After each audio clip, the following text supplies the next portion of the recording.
Sehari jelang sidang peninjauan kembali di Pengadilan Negeri 1 Cirebon, Jawa Barat, Saka Tatal dinyatakan bebas murni dari Balai Pemasyarakatan.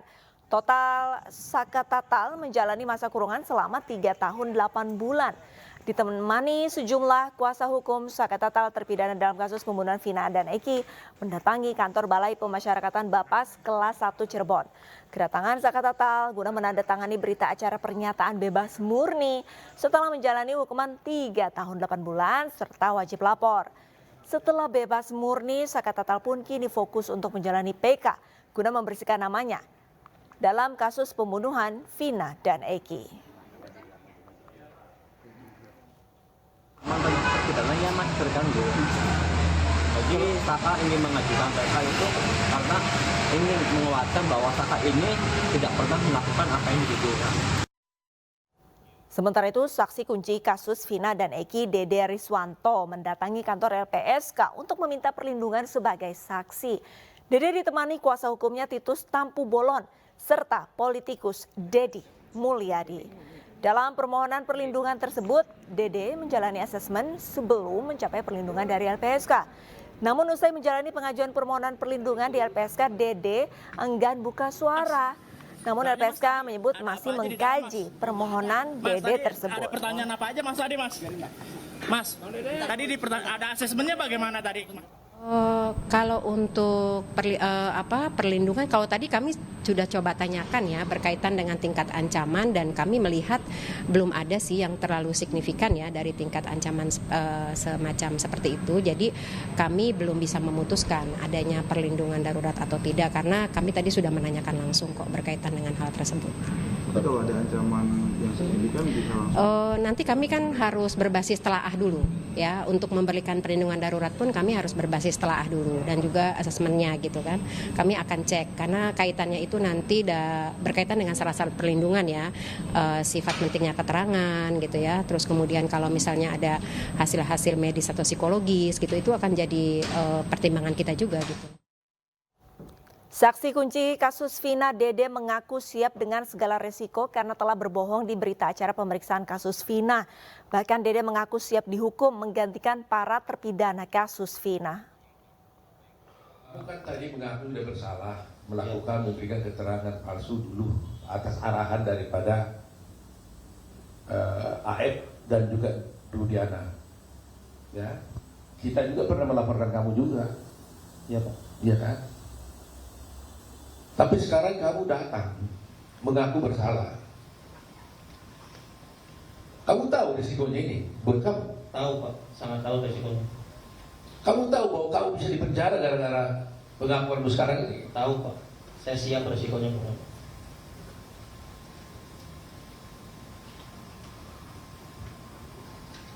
7 orang ini di dalam penjara gara-gara kamu. Iya Pak. Kamu bersedia nggak masuk penjara supaya 7 orang ini keluar? Sangat bersedia Pak. Yang penting intinya 7 terpidana itu saya mau keluar Pak, bebas. Seperti kehidupan saya kemarin Pak. Karena saya merasa bersalah. Meskipun kamu masuk penjara? Siap Pak. Meskipun saya masuk penjara, menggantikan 7 terpidana itu saya siap Pak. Jadi kamu siap 7 orang keluar, kamu masuk penjara? Siap Pak. Karena kamu merasa bahwa mereka masuk penjara gara-gara kamu? Saya Pak. Keluarga almarhumah Vina berkomentar pasca pengakuan Dede atas kesaksian palsu yang dilakukan pada kasus Vina. Keluarga mengaku terkejut atas kebohongan yang dilakukan Dede tentang kronologi kasus Vina dan Eki.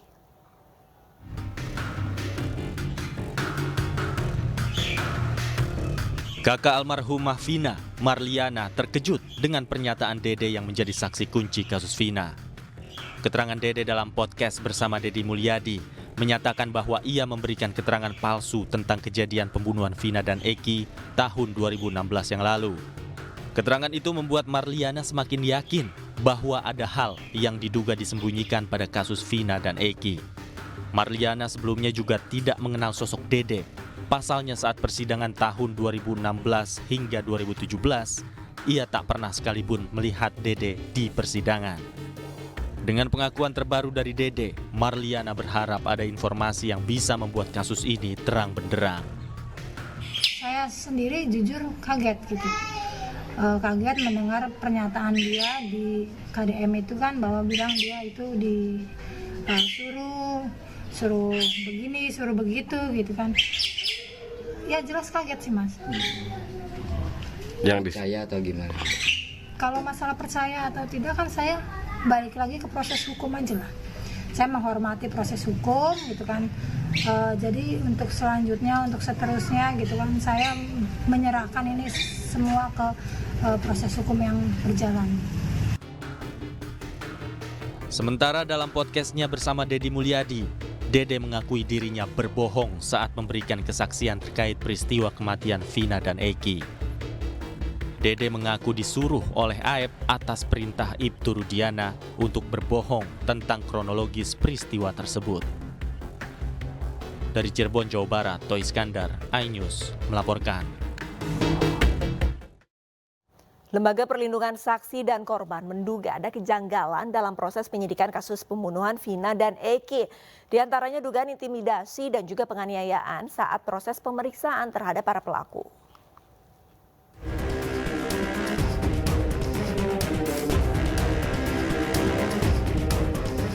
Lembaga Perlindungan Saksi dan Korban menduga ada pelanggaran dalam proses penyidikan kasus pembunuhan Vina dan Eki di Cirebon, Jawa Barat tahun 2016 silam. Di antaranya, indikasi penganiayaan terhadap para pelaku. Hal itu diduga dilakukan oknum penyidik untuk mendapatkan informasi terkait kasus tersebut. Itu juga berdasarkan penelitian yang dilakukan oleh LPSK, terdapat beberapa temuan-temuan atau kejanggalan, antara lain adanya kejanggalan ketentuan KUHP dalam proses penyidikan yang telah dilakukan, dan adanya berdasarkan keterangan para pihak ada indikasi dugaan penganiayaan dan atau penyiksaan atau perlakuan yang tidak seharusnya yang terjadi pada tahun 2016. Selain itu juga terdapat inkonsistensi, ketidaksesuaian antara keterangan beberapa terdakwa berkaitan dengan peran masing-masing pelaku. LPSK juga masih terus mendalami beberapa kejanggalan tersebut, dan mudah-mudahan juga nantinya akan kita teruskan kepada pihak yang terkait. Sebelumnya, Kapolri Jenderal Listio Sigit Prabowo menuturkan komitmennya untuk menuntaskan kasus ini secara adil dan transparan. Bahkan, tim dari Bareskrim, Propam, dan Irwasum Polri diterjunkan untuk melakukan asistensi dalam proses pengusutan kasus. Propam kita turunkan, Irwasum kita turunkan untuk melakukan pendalaman terkait dengan peristiwa yang ada. Walaupun sudah terjadi 8 tahun yang lalu ya, 2016, namun tentunya kami memiliki kewajiban untuk melakukan pendalaman, sehingga kemudian pada saatnya setelah semuanya lengkap kita akan sampaikan kepada masyarakat secara transparan tentang fakta-fakta yang kita temukan. Kematian sejoli Vina dan Eki yang menarik perhatian publik terjadi pada Agustus 2016 silam. Jasad keduanya ditemukan di bawah jembatan Talun, Cirebon, Jawa Barat. Ayah Eki, Ibtu Rudiana, lalu melaporkan kasus ini sebagai dugaan penganiayaan dan pemerkosaan yang mengakibatkan kematian. 8 orang ditangkap dan dijatuhi vonis penjara oleh Pengadilan Negeri Cirebon. 7 terpidana di penjara seumur hidup, sementara 1 terpidana lainnya divonis 8 tahun penjara lantaran masih di bawah umur. Tim Liputan iNews melaporkan.